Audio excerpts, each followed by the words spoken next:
Hello, adventurers. I want to take a moment to tell you that all our content can now be found uninterrupted and commercial-free on Apollo Plus. Apollo Plus is a subscription-based service that enhances your audio fiction experience with ad-free access to your favorite shows and exclusive content, while at the same time supporting us all as creators to keep bringing you quality content. Please take a moment to check out Apollo Plus at apollopods.com or download the app in your Google or Apple app stores. Again, that's Apollo Plus, your new home for quality audio fiction. Hey, maggots. It's me, MALDROS the Dark. This episode was made possible by those filthy patrons: Corey Pfautsch, J.D. Rose, Daniel Nichols, Hayley Muñoz, Brian Dowling, Stormy Cone, Joleen Fresquez, and Rori Christenson. You can join these cretins at patreon.com/Dice Tower Theater, or just simply threaten someone you know. Last episode ended with some weak blood named Zorin crying about his sad life. Boo-hoo. Now join me for some real entertainment as we say goodbye to those in the arena as they die. Dawn of Dragons, Season 4, Episode 5, Part 2.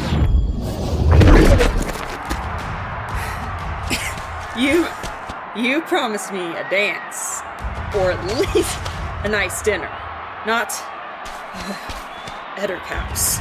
No, I didn't. You know I can't afford that. But I hope for something better than this.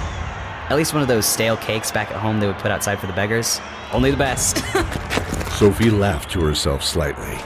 She was trying to find joy in the situation as she pulled her sword out of the dead body of the bloated humanoid creature. Its wicked, spider-like mandibles twitched slightly, even in death.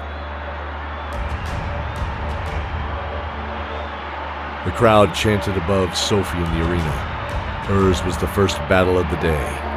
Ettercaps were wicked things, she remarked, always looking to ensnare their opponent with webs, like a spider, like those giant spiders in the underworld. She shuddered. Ugh. She thought back to how she was rudely awakened on the second day of the games. A swift kick to the ribs, she had noted. While every fiber of her being told to fight back against her captors, Zane's calm voice kept her in check. Ooh, wait, Sophie. Please, just wait. Our time will come. She was fed a soupy bowl of flavorless pasty gruel, alongside many fellow gladiators, now including the silent ERALIN, who sat across from her, mindlessly stirring the gruel with an iron-bound hand. She noted everyone's head was down too. Quiet. Skotmir and his brother weren't in their cell when she woke, or at the table. She was called to the arena first, making her ascent up the stone ramp alone, save a guard opening the iron gate. And she was met with a cascade of boos from the many members of the audience. Her audience now, though she didn't want them. You have to play them. The show has to win for you to win. We have to win to survive. You got this. Okay, fine. Who's next? She wants more, my good people of Elric. Here to finish her off is a favorite of yours and mine, the legendary, even Dragonheart. Wait, who? The gate to the ramp opened and out strode a warrior in sparse green and black armor over a dark riveted chainmail hauberk. It covered the thighs, the right shin, and a single left shoulder. His helm was a simple blackened steel sallet sitting over a chainmail coif, a single slit allowing his eyes to see, but leaving his sneering smile exposed. Well, hello, Eben. Friend of yours? Oh, we go way back. Watch his sword. The guy likes to poison his blade and paralyze his playmates. Wait, is MALDROS watching? Sophie saw the shadow-like form of the legendary horned gladiator standing, gauze-covered arms crossed, and 2 blood-red eyes staring out from behind the blackened helmet, unnerving and intentionally staring at her, analyzing every move. Oh, yes. Strike Eben with a spear toss first. Then don't use your sword. Use my daggers. Okay, but wait. Yes. Let's send a message. Sophie thought of how MALDROS had tortured and twisted ZANE. Years they spent alone and away from each other. But now they were together and whole. No force in this world or the next could pull them apart now. His vengeance on the man who kept them apart was also hers. Yes. Let's. Sophie picked up a spear from the arena floor and threw it at the charging warrior. He swatted it aside with his armored arm missing the mark. He continued charging forward with his sword, swinging wildly at her as she stepped out of the way in a swift, graceful motion, swatting upwards with the sword's crossguard and fingers beneath. Startled, he missed with such momentum that the weapon flew out of his hands. Sophie began to attack him with ZANE's dagger. 6 quick slices, causing him to lose blood at a rapid pace. Those daggers! Impossible! He drew a hand axe, striking at her midsection. He missed as he stumbled, blood soaking the chainmail across his chest, where the links had separated from the blows. Yield or die! But Sophie lost her footing and failed to land a hit. Her moment of weakness opened up the opportunity for her opponent to grab his sword and hit Sophie with 2 strong swings, cutting deep. She felt a numbing creep along her arm from the blows. Poison! Sorry, ZANE. It's my turn now. Knowing she had moments to fight against the poison before she would be rendered helpless, she entered a panicked rage, dropping the daggers and pulling out her longsword. She swung weakly once, and Eben dodged. Using the force of the swing, she brought the sword back around and over quickly, landing her hit with a sickening thwack into the top of the fighter's helmet, splitting it to the visor. The crowd went wild, and the body of the great Eben Dragonheart slumped to the ground. This victory feels hollow and makes me want to puke. How can they cheer such needless death? I know. I feel the same as you. Come on, let's go. MALDROS watched on. After regaining ZANE's blades, Sophie turned to the edge of the darkened sand of the blood pit in which she stood, and saw him staring at her intently. She looked down at the daggers in her hands, and then smiled at MALDROS.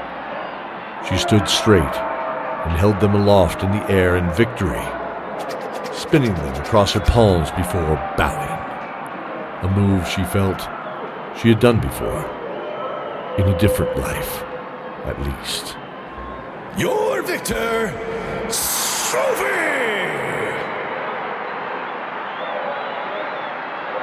Sophie walked off the field with the crowd chanting behind her.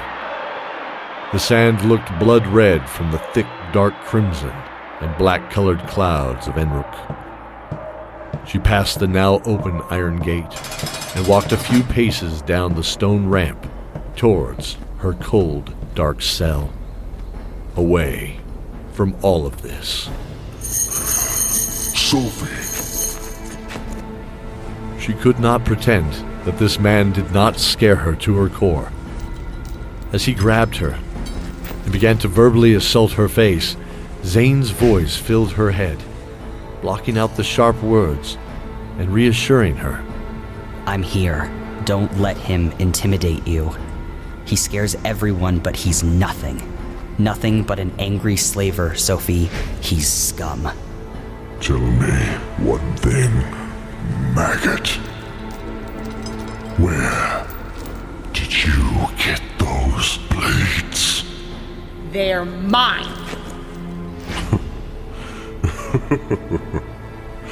Oh, now they are. I knew their owner once, and it's not you. At least... it matters not. Sleep well, and... MALDROS leered from behind the dark helmet before storming away. You will die well, maggot. You will die well.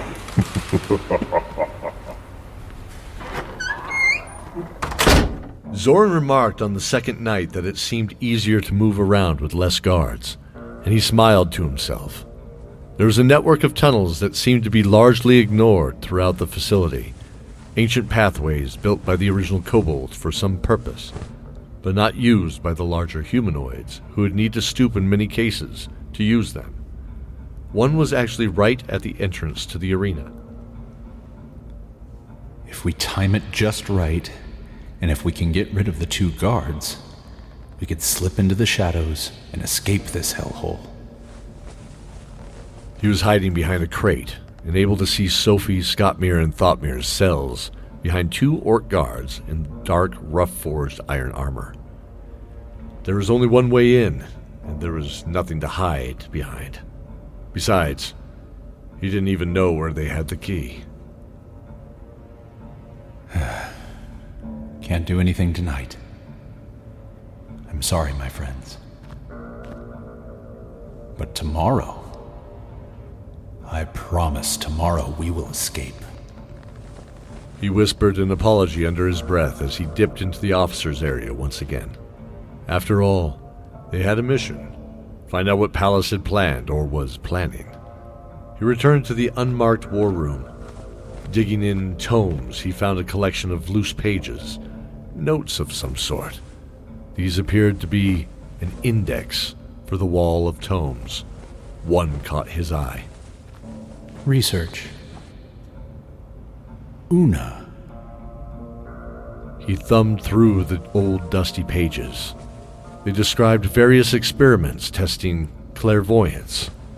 Page after page filled with dry data points and tables. Frustrated, he went to close it but saw something sticking out just inside the back cover. Huh. Some old note. She's a seer, supposedly able to predict events of the future in strange visions. The rest of Amberreach are like dogs. That seems appropriate for what Ash has done. She and Dekion are both amazing and horrifying to see work with each other. Huh. He folded the paper back up and placed the tome back on the shelf. He returned to the map filled with markers at various locations. Looking at the marker on the nether spring, he saw a number 6. Looking on the edge of the map, he found reference. Operation Bluefire. Wait. That was in that index. Yeah, let's see. Here it is. There's an artifact deep in the Nether Springs ruins from before the destruction of the stone. Legend claims it can destroy an entire army, but be wielded in a single hand. There's supposedly an ancient portal there that can only be opened by someone of the original bloodline, whatever that means. The prophecy states that this person will travel with 2 pairs, 2 lost souls from the sea who are actually 2 halves of the same coin. Also 2 brothers by marriage joined from a common tragedy. Sounds ridiculous, but Lord Pallas and Dekion are convinced we can just force it open with the right tools, or ritual.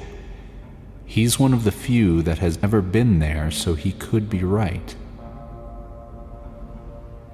We need to get there first. But Garnet Keep is likely his first target. Feeling confident this is the plan that they came for, he quickly took note of it and slipped into the shadows, preparing for the next day.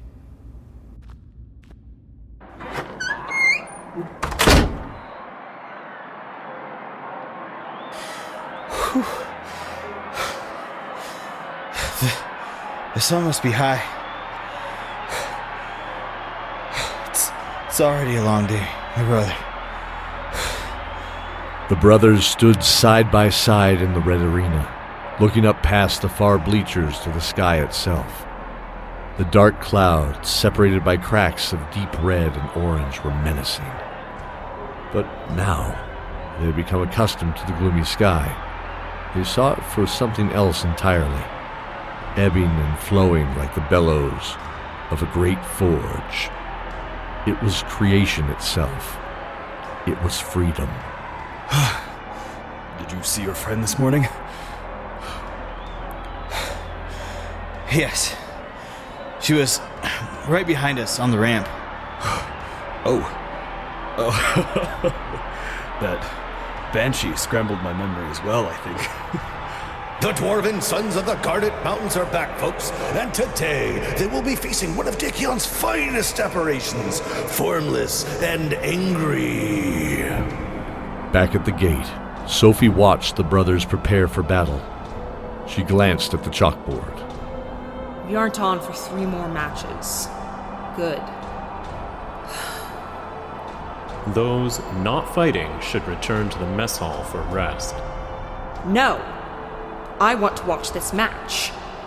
Oh, that's your little friends, aren't they? Sophie glared daggers of warning at the guard from behind her dirty, matted blonde locks. The other 8 gladiators made their way down to the mess hall. Thinking better of taking any action against the 2 orcs guarding the gate, she turned back to the arena while leaning on the iron gate with both hands. They didn't notice her position, with her hands around her face, to hide the welling tears. Yes. Leave her, Calvin. Let's go get some food too, eh? Not like she can go anywhere. Yeah, see you later, girly. And then Sophie was alone. She drew in a deep sigh as she pressed her head against the cold iron bars, losing herself in their touch. Time slowed for a moment as a tear rolled down her cheek. She couldn't help her chosen brother on the arena floor. She couldn't help Skotmir. She looked at her dirty hands. Some good you are right now. She felt the faded threads of the friendship bracelet on her wrist, absently fidgeting with it. She lost herself in a fond memory of Cordelia giving it to her when they were children. I'm with you. Promising to always be with her, Sophie had never removed it. Hope you are better off than us right now. Miss you. Hey, What? Zorin? yeah, over here, but don't draw attention to me. Look, there's a tunnel back here in the shadows. It's not very high, probably for the kobolds, but I haven't seen anyone use it. When they come off the field, we're going to duck out through it. Sophie's heart soared. Freedom was here at last. And again, just as it did in the Drow prison, Zorin was here to help. She heard footsteps coming up the ramp. Turning, she saw the form of ERALIN walking alone up the ramp. He approached the gate next to her and stood, silent. Hey, Hello. got a surprise for ya. Oh? What's that? Me, tall and ugly. Zorin? Who saw you come up? No one. You sure? Yes. Now that I've returned to being a dragon again, I can tell. They will be down there for a while. They have no interest in me as a gladiator. I believe they will try to capture my soul in that sword again. Ow! A colossal hit! His axe was shattered by the force of the lightning strike, folks. He's not moving! Sophie snapped back to the arena. She saw the ghostly form of some armored wraith circling the 2 brothers, but now Skotmir stood over the crumpled form of THOTMIR, his axe held high in his hands. No! You will be destroy, demon!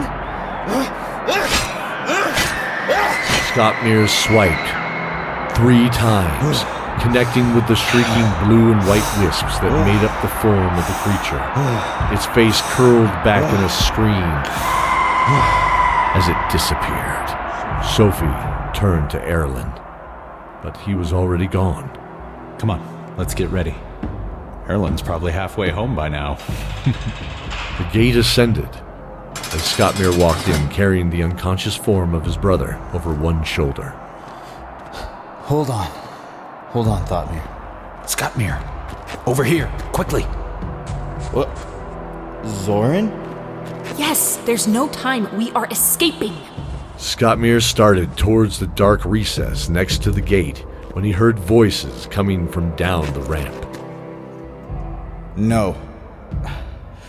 I'm sorry. What? Why? Come on! THOTMIR won't make it. We'll have to find our own way out. No. Please. We will slow you down. Go! We will meet again someday. But I have to do this. He came back for me. Sophie knew this was goodbye. She stepped from the shadows briefly to embrace Skotmir, her chosen brother. He did. He did. I love you, my brother. Forever and always the stone. You and I, Sophie. Forever and always. I will be your brother. Here. Sophie slipped a small coin into Skotmir's pocket. Still owe you that drink. Goodbye, pal. Skotmir nodded and continued down the ramp as his friends plunged into the darkness below Elric. Knowing in his heart they probably would not meet again in this life, but hoping he was wrong.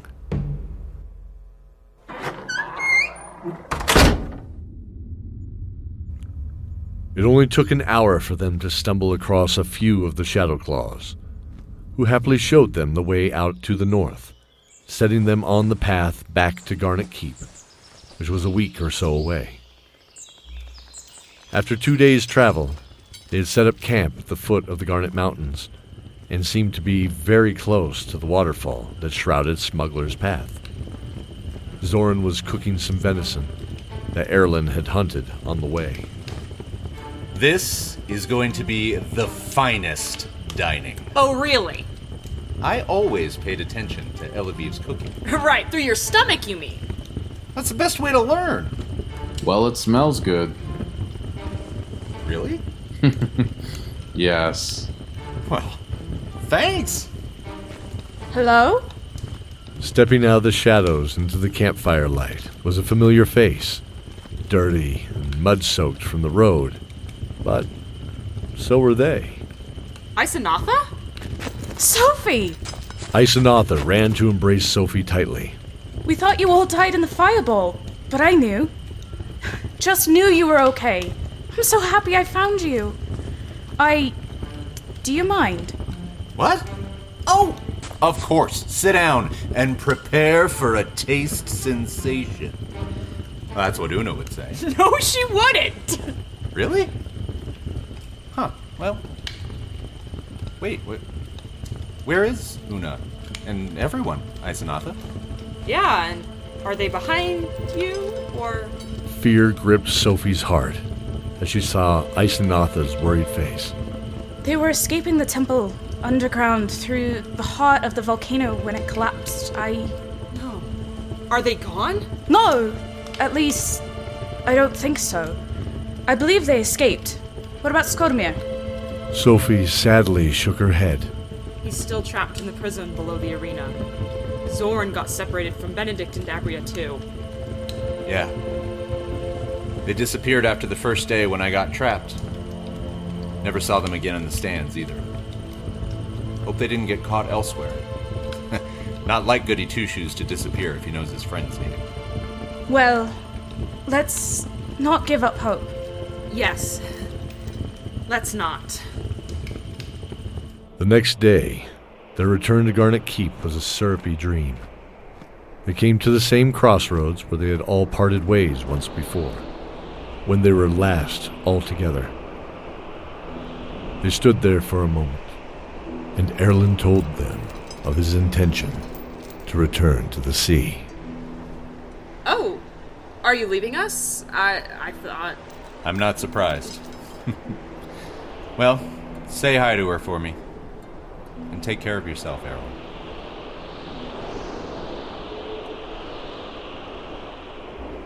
ERALIN stared at him awkwardly for a moment before nodding as he turned away.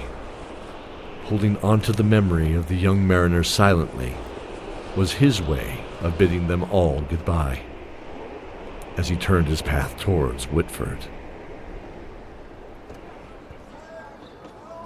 Sophie didn't believe it felt real. Here was home in front of her. Her friends KELDOR and Elviv gave her hugs in greeting, and ZANE's mother kissed both her cheeks. Her heart was locked in place, though, unable to free itself to soar and fly as she had expected. Slipping into the shadows of the celebration, she made her way quickly to her room. And sitting on the edge of her soft bed, she allowed the boiling emotion to surface.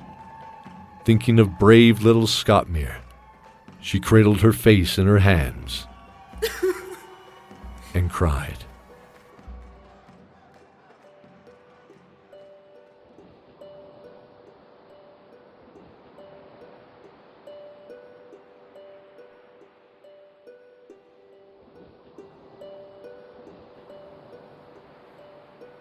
In this episode, Sophie, Sarah Jenkins, Skotmir, Colten Janssenn, ZANE and THOTMIR, Storm S. Cone, Zorin, Cody Miller, ERALIN, Jordan Thompson, ISENATHA, Hayley Muñoz, the announcer, Joshua Thomas, Ibn DRAGONHEART, Elric Atchison, Guard, Ryan VanDeKamp, KEHLVAN, Scott Blankfield, the BLOODPIT crowd, the Dice Tower Theater gamers, MALDROS the Dark, and KELDOR the narrator, Mike Atchley.